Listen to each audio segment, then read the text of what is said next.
তথাগত রায় কি করেছেন? একটা পঞ্চায়েত জিতেছেন, পার্টিকে কি দিয়েছেন? একটা কাউন্সিলর জিতাতে পেরেছেন? উনি বিজেপির জন্য কি করেছেন? সন্ধ্যাবেলা বসে মাল খেয়েছেন সবাইকে নিয়ে। পার্টি দিল্লি থেকে টাকা পাঠিয়ে ফুর্তি করেছে। যদি পার্টিকে 40% ভোট দিতাম না, তাকে আমরা পুজো করতাম। কেউ পাত্তা দেয় না কেন? তার কথা কি গুরুত্ব আছে? কিছু লোক ভারতীয় জনতা পার্টিকে দখল করতে, কবজা করতে চাইছে।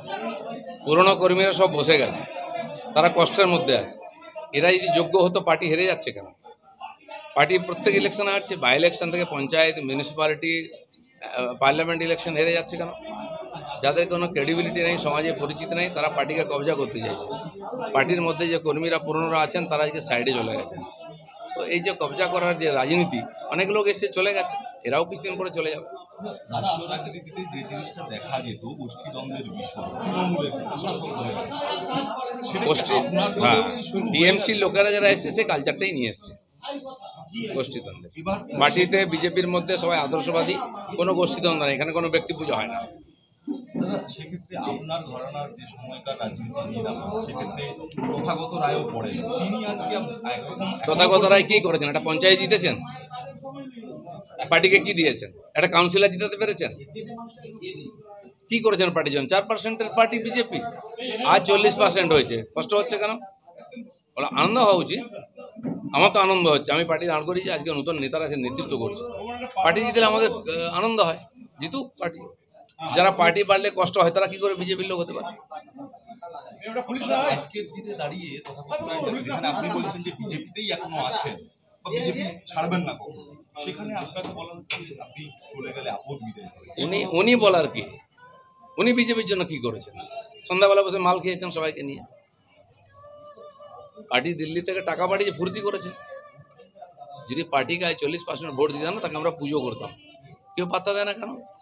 তার কথা কি গুরুত্ব আছে? খুব বেশি কর্মী সমর্থক এখানে উপস্থিত হয়, অথচ তারপরে আপনাকে বাধা দেওয়ার চেষ্টা করা হয়। না, কিছু লোক আছে যারা, বললাম না, পার্টিকে কবজা করতে এসে নতুন নতুন বিজেপি হয়েছে, তারা একটু ঝামেলা করার চেষ্টা করছে। এটা হবে না। আমরা রক্ত দিয়ে, ঘাম দিয়ে পার্টি দাঁড় করিয়েছি। লক্ষ লক্ষ কর্মী বাড়িতে বসে আছে, এরাই কাজ করতে দিচ্ছে না। তারা কিন্তু বিজেপি ছাড়েনি, তারাই বিজেপিকে জেতাবে। সাধারণ মানুষ ওই লোকগুলোকেই বিশ্বাস করে, তারা কি অরিজিনাল বিজেপি করে। হঠাৎ বিজেপি যারা, তারা হঠাৎ এসছে, হঠাৎ যাবে। বিজেপির কিছু যায় আসে না। তাহলে কি মনে করছেন যারা বিক্ষোভ দেখালো আজকে তারা হঠাৎ বিজেপি? বেশিরভাগই কতদিন বিজেপি করে জিজ্ঞেস করুন না।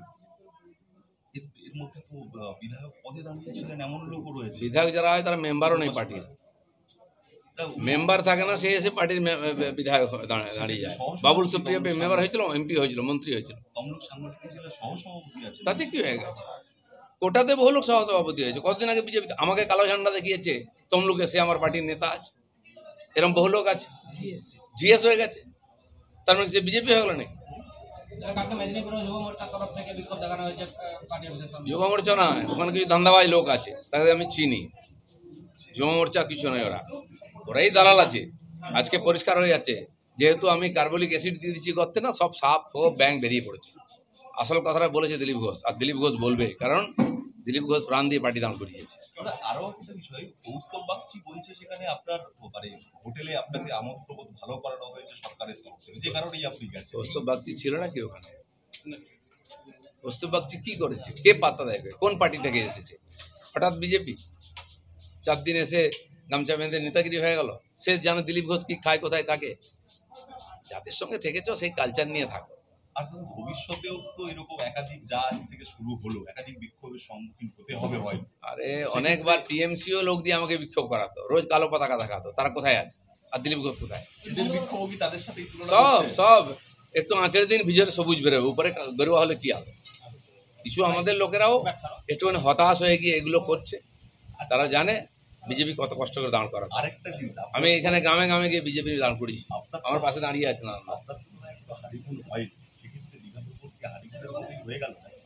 হানিমুনের কি আছে? বাচ্চা ছেলে নাকি? সাংসারিক দায়িত্ব নিয়েছি আমরা, নিজের জন্য বিয়ে করিনি, পরিবারের জন্য, সমাজের জন্য বিয়ে করেছি।